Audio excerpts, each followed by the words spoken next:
The only other thing that I would suggest is, you don't really bring your glove back down. You kind of leave it up here.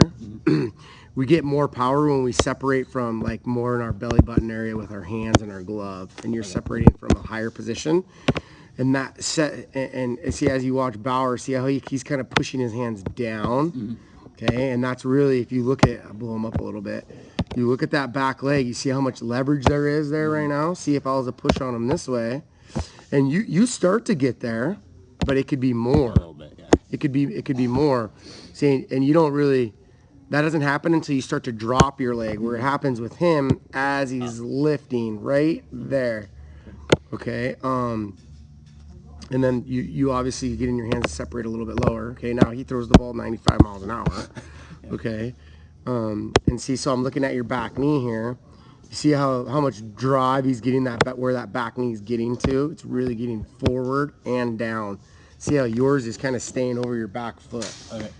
You see what I mean? So this is really the angles you want to look at right here is the angle in that back leg like that. So see, yours is like this. See the difference? His knee is way inside of his back foot.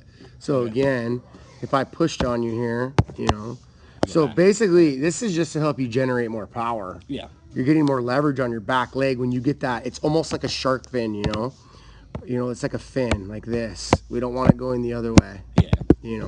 That means your energy is kind of going this way. Okay, so we can work on that. See, and you get pretty far out here, and your knee hasn't really traveled that far. See where his knee gets to by about that point? Yeah. So one thing, you have pretty good elevation in your shoulders like he does. You're elevated here. That's good. That keeps your weight back a little bit longer. It helps you really utilize that back leg a little bit more. So it's just the back leg really that I need to work on. Yeah, you need to get down into it more. Because this is that back leg back there. This is what we're using to actually generate more arm speed forward in our throwing arm. Okay, so here, let's compare you at foot strike. Really good. You're inside of a 90-degree angle here. Very good. Hard to teach that. So you got elevation here. This is good. Very similar. Good glove side. Your head's connected. You can tell he gets much more of a stride than you. That's because the reason that's happening is because he's generating so much more power off that back leg. Okay, so your hips have started to turn. Your chest is closed off. Here's your layback position, which is good. I like your arm slot better than his, actually. He's just a bit more engaged in his legs, obviously.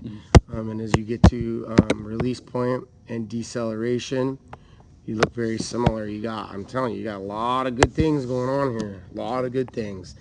So I'm happy with all that. I think we can, generate a little bit more power in the beginning and work on refining your pitches. But for the most part, that looks pretty good. So.